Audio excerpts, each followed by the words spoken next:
collaboration with different disciplines is really important for anybody because they get a different viewpoint on a common problem. I think the notion that a single discipline has the answer to a problem is quite limited. So to get different viewpoints and to share those is really important.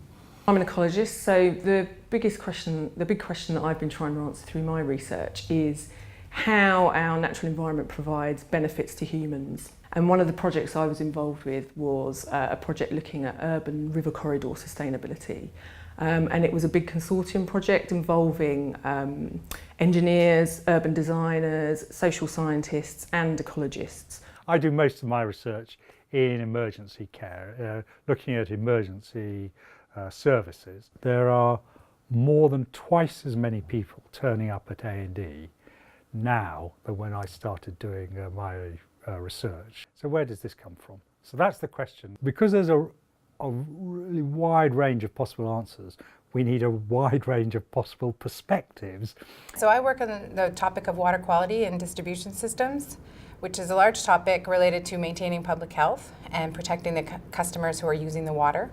I guess the big question of the Grantham Centre and the project I'm working on is the way that we farm. Is agriculture, can agriculture stand up to the challenge of climate change? What interests me in what I do here at the university is it's about people and place. As an architect, obviously, I'm very much concerned about buildings, but I think beyond buildings, I'm interested in understanding the connection between people and the streets they walk down every day. Right now I'm interested in using biological catalysts or bio-inspired mechanisms to improve chemical processes. So for example, making processes more efficient or perhaps harnessing some of the properties of natural systems that we're not currently using in chemical systems. Along with Paul Martin and other colleagues within the university, we're involved in setting up a new research institute, which is shortened to iHuman.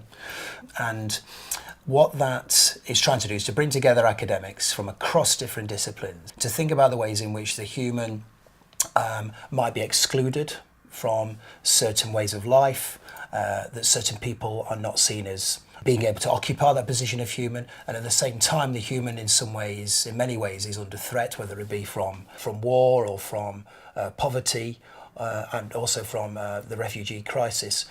And alongside that is to think about the ways in which the human is being changed in some quite radical ways through the human's relationship with technology. My research interests around disability.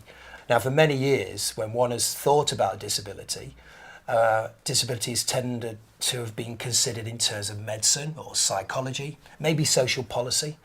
And those kind of ideas lead to a very narrow definition of disability. If, however, you bring in historians and you bring in urban design researchers, you bring in sociologists, you bring in the arts and humanities, you start to reinvigorate how we understand disability. There's lots of questions out there in the world that need answering, and in the pursuit of knowledge, you may have an absolute genius, one person who is brilliant, but actually they couldn't answer that question, the whole question on their own. You definitely need input from others.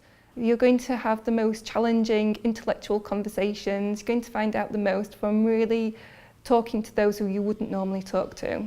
So water quality is fundamentally a very interdisciplinary topic. So you need to have the expertise of a pretty large team to really fully understand what's happening in that topic. I like to talk with people, and I like to learn in that social way with people.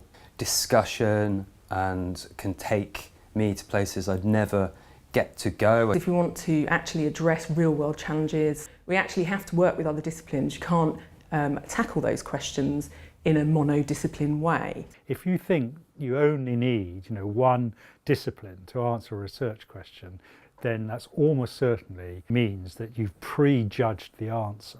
If you have an open mind to all the possibilities, you'll need researchers with a wide range of backgrounds. Some of the problems that we tackle these days do involve a lot of disciplines, and so the research that I'm currently involved with would need input from biologists, from engineers and from perhaps materials scientists. Climate change itself, it's called a wicked problem. It's a problem that can't be solved by one discipline or one sector, because climate change is a problem that will need cooperation from everyone. We do have a very definite idea of what we do, what our role is.